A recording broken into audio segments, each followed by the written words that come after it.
Hello, it's Eric from Stanford University and Strong Medicine. Did you say Stanford?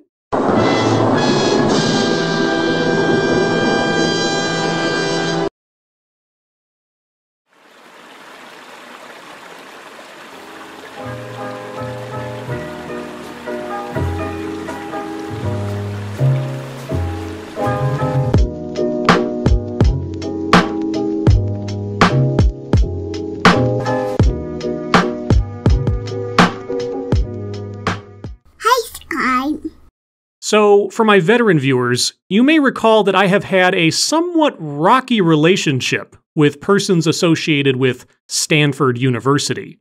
And something tells me that isn't going to change anytime soon. Today, I'm going to be talking about the diversity of sex, gender, and sexual orientation. Ah, the diversity of sex, gender, and orientation. All right. Well, this should be a relatively short video. After all, there are only 2 sexes, 2 genders, and 3 orientations. Well, 4, I suppose, if you count being asexual.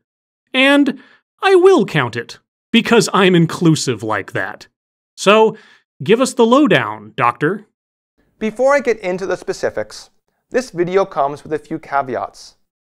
First, the topics of sex, gender, and sexual orientation are highly politicized here in the US. Indeed they are. I look forward to having an objective medical professional discuss them with us, absent the usual nonsense we're bombarded with these days. If you've arrived at this video wanting to learn more about the relevant politics or activism, I'm afraid that's not what I'll be covering. Doctor, you are a breath of fresh air. Thank you sincerely. Instead, I'll be discussing concepts and terminology from the perspective of a healthcare professional. Which brings me to caveat number 2. Whenever we define terms, we risk those terms turning into labels, and we also risk reducing the unique characteristics and life experiences of an individual into stereotypes and collections of assumptions. Oh, wait a second. A collection of assumptions. What exactly is there to assume about sex and gender? It's either male or female. And there's not much to assume regarding orientations either. All they determine is what kind of people you like to have sex with or not like to have sex with. We need to keep in mind that there is as much diversity among gay people as there is among straight people, and as much diversity among transgender people as cisgender people. Well, sure. Insofar as they are individual people, but the factors of sex, gender, and orientation are self-defining. Or aren't they? A person's sex, gender, and orientation may be parts of their identity, but they are certainly not the only parts. All right, on that point, I completely agree. But we're not going to be delving into the social aspects anyway, just the medical realities. Because you're a medical professional, correct? Caveat number 3, terminology evolves over time.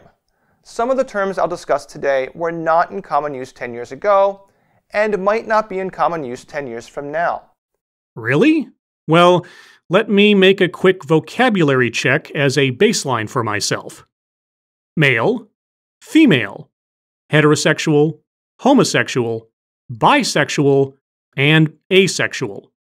Okay, so I'm curious, which of those words wasn't in use 10 years ago?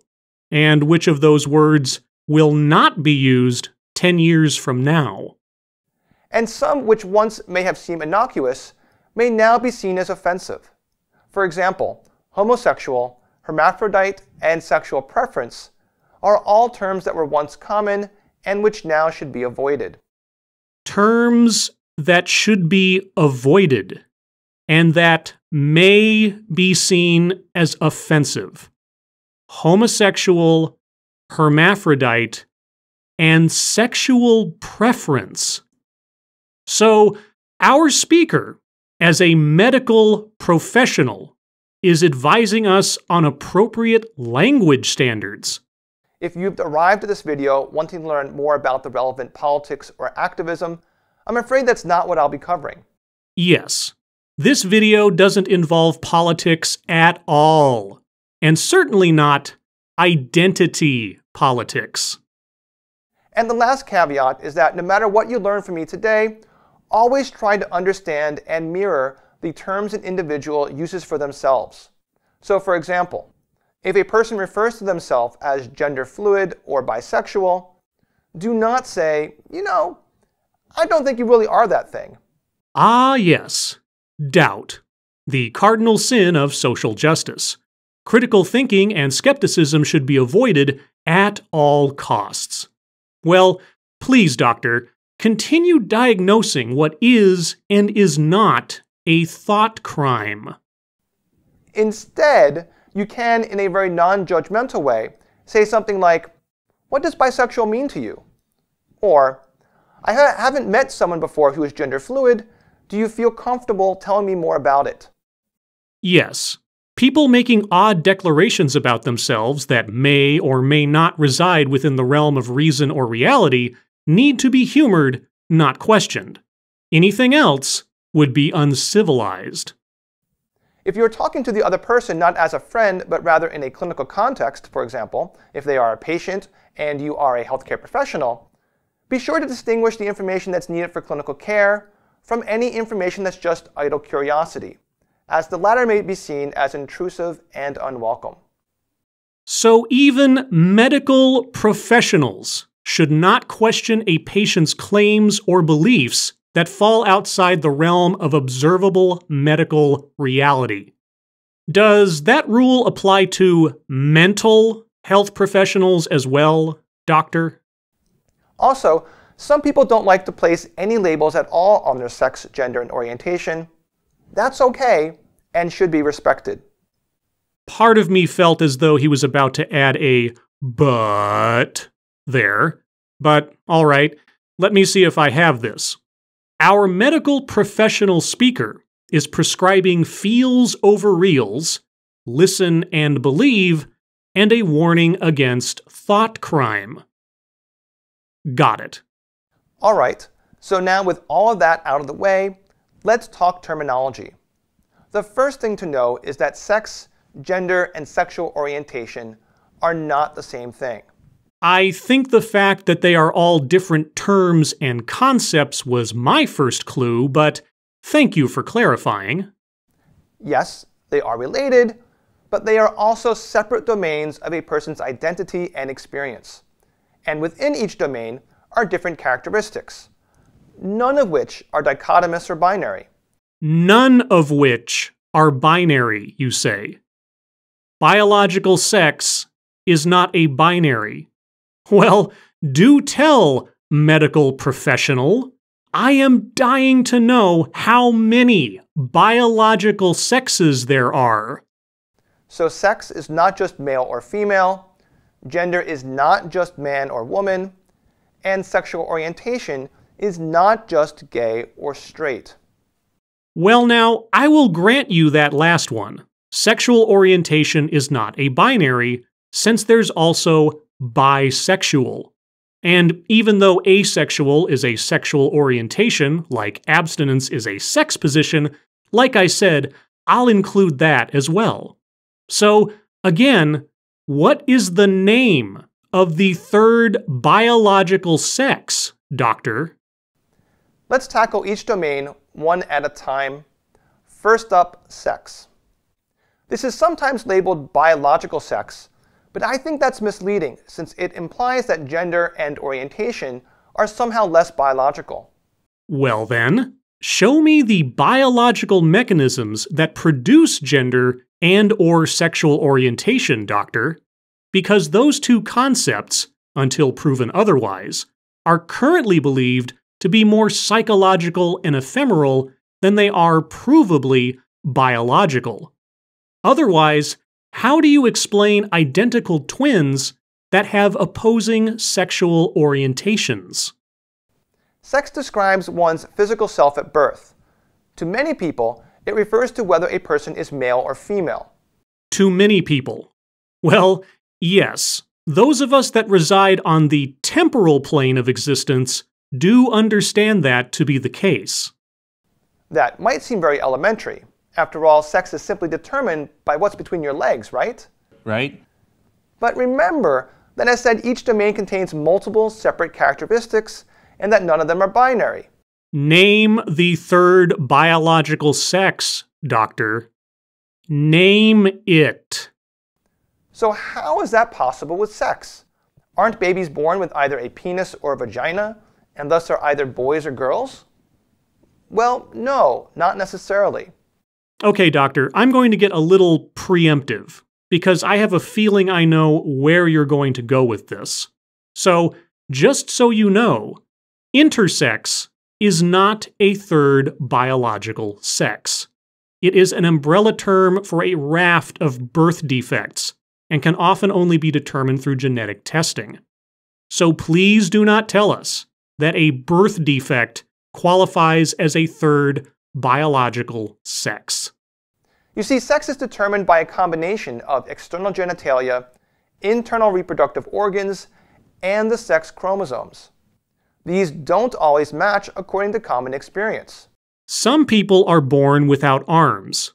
This does not match common experience. What would you call such a case, Doctor? For example, infants can be born with what is known as ambiguous genitalia, in which they don't clearly have just a typical penis or clearly have a typical clitoris and vagina, but instead they have something else. Something else. And what is the name of this third type of genitalia, Doctor? And accordingly, what is the name of this third biological sex? And how is such a condition not classified as a birth defect? This may be an unusually small penis with a urethral opening in the scrotum. It may be an unusually large clitoris that resembles a penis. An infant may have a vagina, but also palpable testicles within the labial folds. There are countless variations. Okay, so if a man is born with a smaller than normal penis, or a woman is born with a larger than normal clitoris, they are neither male or female? Well, okay, what are they then, Doctor? Sometimes an infant may have external genitalia that appears clearly male or clearly female, but with internal reproductive organs that don't match with what might be typically expected.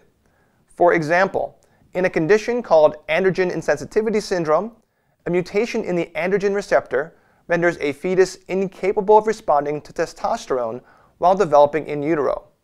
So a syndrome caused by a defect of birth becomes a new sex then, Doctor? As a consequence, the fetus develops a vagina and clitoris, but they have no uterus or fallopian tubes, and instead of ovaries, they have non-functioning testes that reside somewhere within the pelvis. I am still waiting. Our chromosomes add yet another layer of complexity.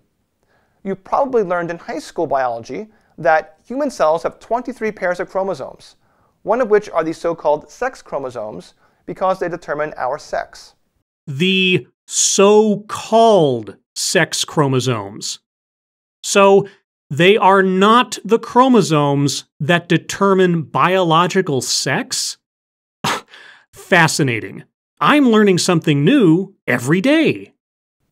If an embryo inherits one X chromosome from each parent, they will typically develop into a female.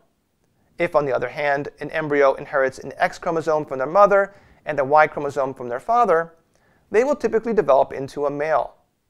Typically. Okay. And what are the exceptions then, Doctor? But sometimes, genetic conditions affecting hormones can lead to discordance between chromosomes and a person's physical appearance. A person's cells could be XX, yet the person is anatomically male, while another person's cells could be XY, yet they are anatomically female. Right. So there are still only two biological sexes, regardless of how they are expressed physically. Got it. A variation of this phenomenon is called mosaicism. Mosaicism is a condition in which the cells in an individual's body don't all carry the same DNA. So when a person has mosaicism affecting the sex chromosomes, some of their cells might carry one X and one Y chromosome, while their other cells might carry two X chromosomes or just one X chromosome. Such individuals can have a very wide diversity of external appearances and internal anatomy. That is a condition. It is a birth defect that sets someone outside the realm of biological normalcy. It is not a third biological sex, doctor. And in fact, some of you watching this video could have either mosaicism of your sex chromosomes or have a discordance between your chromosomes and your external appearance, and you might not even know about it. So it might not even matter? It might have little effect on someone's life? It might not make a boy or a girl anything other than a boy or a girl? So the bottom line with sex is that it's way more complicated than just male or female. No. No, it is not. There's male, there's female, and then there are birth defects of genetics or development that may or may not ever express themselves in any meaningful way. And regardless, none of those things qualify as a third biological sex. The term intersex is commonly used to describe people whose combination of genitalia, internal anatomy, and sex chromosomes don't fit into the typical male versus female dichotomy. How could I have possibly known that this would come up? Okay, doctor, then please assure us all that intersex, despite the implication of the very term, is a third biological sex. Please put your professional credibility on the line with that assurance. Please. An alternative term for this, disorders of sex development, was introduced into the medical lexicon about 10 years ago, but has proven controversial. Many intersex individuals don't see themselves as having a disorder per se. Oh, so if I have heart disease, but I do not perceive myself to have heart disease, then I do not have heart disease. Got it. And activists also fear that the term might sway parents of an intersex infant towards making an unnecessary and irreversible medical decision for their child, such as drastic surgical alteration of their genitalia. Activists fear what parents might do. Activists. So tell me, doctor, do you take your medical reality marching orders from activists or from empirical evidence? And remember that part where you said you weren't going to get into the politics of these topics, doctor? If you've arrived at this video wanting to learn more about the relevant politics or activism, I'm afraid that's not what I'll be covering. What do you think activists embody, doctor? The next broad domain is gender. Gender can be seen as having two main characteristics. First is gender identity. This is a person's inherent sense of being a man or a woman, or both, neither, somewhere in the middle, or another gender altogether. Inherent sense. Let's all dwell on that phrase for a moment, shall we? If I have an inherent sense that I am going to win playing blackjack in Las Vegas, does that mean I am going to win playing blackjack in Las Vegas? And what if I end up changing my mind about the certainty of my winning blackjack in Las Vegas? Is it still then an inherent sense? Gender identity is internal and is not visible to others. Cisgender describes a person whose gender identity is the same as the sex assigned to them at birth. Transgender describes a person whose gender identity differs from the sex assigned to them at birth. A transgender man is a person whose assigned sex at birth was female, but who identifies now as a man. A transgender woman is a person whose assigned sex at birth was male, but who identifies now as a woman. Assigned to them at birth. Assigned. Well, that's all I needed to hear from you, Doctor. I had been wondering if you, a proclaimed medical professional, would abrogate medical reality entirely and validate the idea that biological sex is an arbitrary concept, that it is assigned. And now I know. And knowing is a continually depressing revelation. Well, thanks again to the quality educational regime being offered by Stanford University, I feel as prepared as ever to navigate the treacherous seas of life, knowing that biology is a dream, which is a wish your heart makes. As always, thank you for watching.